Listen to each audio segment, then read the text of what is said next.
I will show you a simple trick to improve your Sudoku scanning skills. The best part is you can use it without making any marks. Click below if you want to give this puzzle a go. And with that, it's solving time. Look down here in block 7. You notice you have this 4, 3 coming down the block. So it means the 4 and 3 are limited to these two cells. But you also have a 4 right there.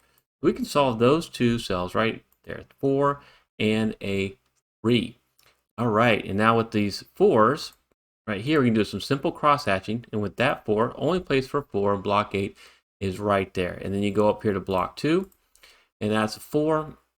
And then with these two 4s and these two 4s, you can solve for 4 in block 3. And we can finish up in block 4 with these two 4s. And these two 4s means only one place left for the 4. Greetings, friend. If you're new to the channel, I welcome you to Smart Hobbies. Subscribe if you want to turn your passive interest into Sudoku into a fun and enjoyable hobby. And don't forget, tap that bell for notifications. Okay, let's look at where 3 can go here. Now you have this 3 and this 3, and the 3 right here. We can solve for 3 in block 4. And what we're going to do here is I'm going to start showing you these neat scanning skills. You know, cross-hatching is a normal skill that you've probably seen many times. But I'm going to shift my focus here just a bit. So stay with me as we get some more of these digits solved. Let's look at the 8s now. You got the 8 cutting across row 3, and this 8 coming up. And so we know we can solve for an 8 in block 1 right there. With these two 8s and this 8, you always just want to, especially when you're doing competitive puzzles, solve a cell and go, what does that do for me? So I'll look at these two 8s, and I'm just scanning down this way.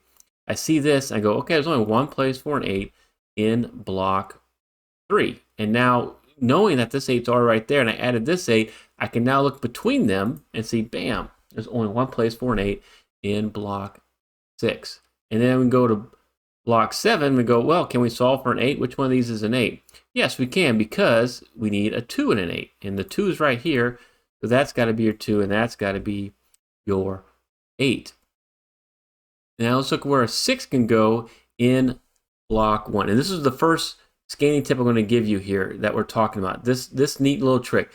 You want to look not just at, can I solve the cell? You want to look at the shape of the empty cells in a block. And so in this case, you have a 3 in a row right here. If you go, well, one of these digits down here is not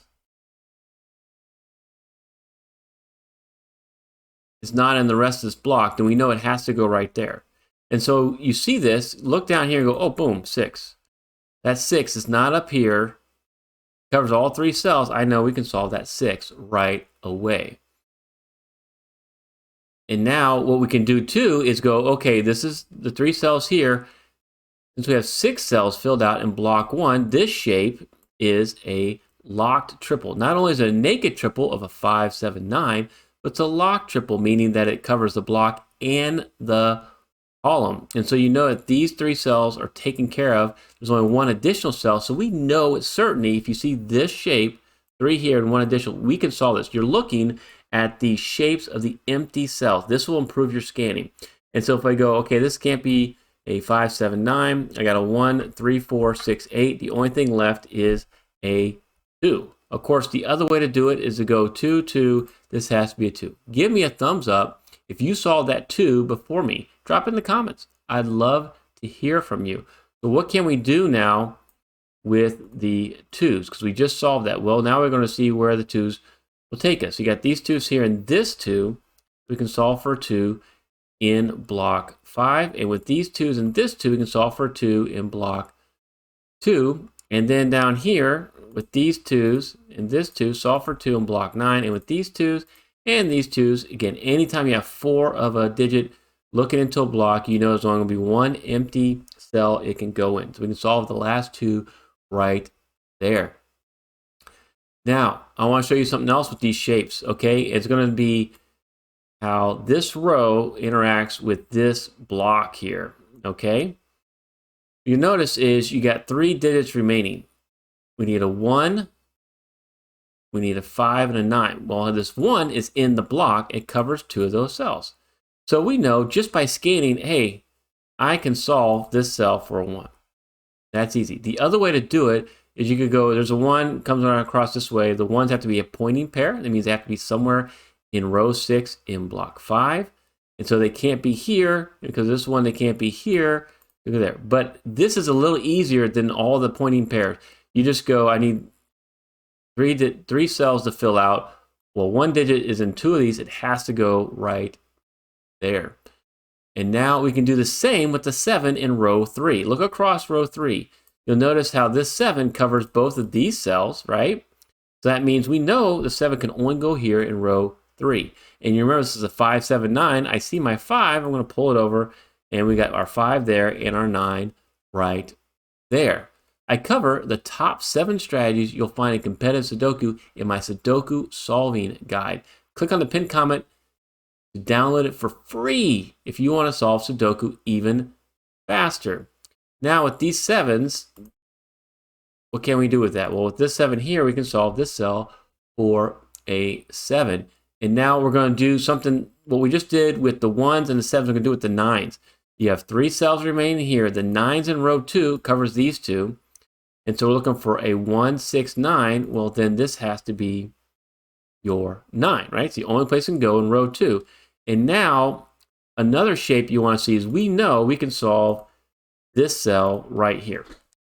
And what I'm trying to get at is you don't have to even know what it is yet, but you know you can solve it. So it's worth looking at that cell. Why do we know we can solve it? We know we can solve it because across row 2, you have 7 digits filled out and 2 remaining digits are in the same block. So this is a naked pair. It has to be a naked pair. And so if this is a naked pair, the only thing remaining is going to be in that cell. The other way to find it is if you can see a crosshatching. And so the naked pair would be, this is a 1, 6. That has to be a 3. If you saw the 3 right here, you'd also be able to solve that for a 3. So I'm giving you a couple options there and telling you when is it worth scanning. When you see one of these shapes, it's going to be worth scanning, worth your effort. And now we can finish the rest of row 1 here. And the reason why is because I look down here and go, I need a 1 and a 6. The 1's right there. Boom. That has to be your 1. And that has to be your 6. All right, and now we can actually finish row 2 now. Because this is a 1, 6, bam, there's your 6. That's a 6, and that is your 1. All right, now I'm going to do a nice, cool right angle trick, I call it. Because we saw this 6 right here, I actually know where 6 is going to go over here in block 4. And how do I know that? Well, you have this 6 coming down here. You have this 6 cutting across row 4. That means this has to be a 6 here. And then we have 2 digits remaining in column 2. Well, I don't see a 6 yet, so it's got to be in one of these 2 cells. You know, that's going to be your 6, and that's going to be your 5. So we solved that really quick. And now we're going to come, and again, we're going to do another shape. And it has to do with these 3 cells in block 6. You notice, again, we have 7 digits filled out. 2 of them are in the same block. And so I'm going to highlight that. You know, these 2 are in the same block and in the same row. So that means they're a naked pair. They're locked, right? They have to be the last 2 digits, a 5 and a 9 for row 4, which means we know we can solve this cell. So then it's worth your effort to go back and say which one of these digits is not already in the block. And it's a 7. So we can, with confidence, solve that cell for a 7. And after solving this 7, we look over and we go, hey, we only have a 7, 9 remaining. I know I can solve this for the 7 and that for the 9. If you like these tips, consider buying me a coffee through the link in the description below or click on the super thanks here on YouTube. I'd really appreciate it. And now we can see here, I want to focus on the rows that have the minimum amount of digits remaining. Again, you're just looking for empty cells. You know, this is going to improve your scanning. I only have 2 remaining in row 5, and I have plenty of digits looking into it. And so I just got to go, what do I need? A 3 and a 9. Well, I got the 3 right here, so that's got to be your 3. That's got to be your 9. And now with our 8s, we're going to look here and see, can we solve for an 8 here? We need a 1, 2, and an 8.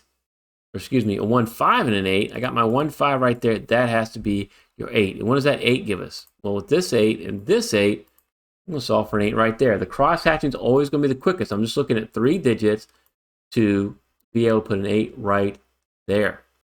And now we're going to use another shape. We're going to use another right angle trick to solve for the 5 in block 5. So you notice right here, you got a 1 and a 5 right there. All right, that's 2 cells in the row and in this block. And then you have 2 digits right there in the column, and they're the same too. 1, 5, 1, 5. So we just got to look for something that peers into this cell. Well, I got my 5 right there. So that 5 right there means that this has to be the 1, that's the 5, and that's the 1. Learn more about the right angle and other solving tricks in this tutorial. All right, let's look at what we can do with the 1. Since we just solved another 1 here, and we got this 1 and these 2 1s, we can solve for a 1 right there in column block 9. And then look here, only 2 digits remaining in column 5, right? We need, it looks like a 5 and a 6. Well, that 5 is going to come in handy again, because that's got to be the 5. That's got to be the 6. And now we just added some more digits. So what do? Well, we see 2 6s here, and this 6, we can solve for a 6 in block 9. And then we can look across row 7. You always want to look, what's the easiest place to solve, right? If I have a choice between looking at 2 digits or 3, I want to look at 2. So I don't want to necessarily look down this column. I'd rather look across the row 7 versus looking at row 8 or trying to figure out block 9. Block 9's got a lot of extra digits, so we want to look here first. We need a 3 and a 9. Bam, the 3's right there. Very easy to see. That's got to be your 9, and that's got to be your 3. And now, with this 3, I just put in this 3, I know I have a 3 right there. Now we can solve this 3 in block 9. A lot easier way to solve the cells in block 9. And we know we're missing a 3 and a 5 up here. So with these 2 3s, that's got to be a 3. That's got to be your 5. Remember, we had a 5, 9 here. So I'll put the 5 there. I'll put the 9 there, and we can remove the coloring. Just want to remind you that was a naked pair. And now we're going to look down and go, well, how can we finish the rest of this? Well, I got 5 here. So that's got to be your 5. And then I don't see a 7. So we're going to finish the block with the 7. I don't see a 7 over here. So always just start with the cell the digit you just solved. And go, will it fit in the next block over? It sure will. So that's got to be your 7. Your last digit is a 9. Learn more Sudoku scanning tricks with this next video. Thank you so much for watching.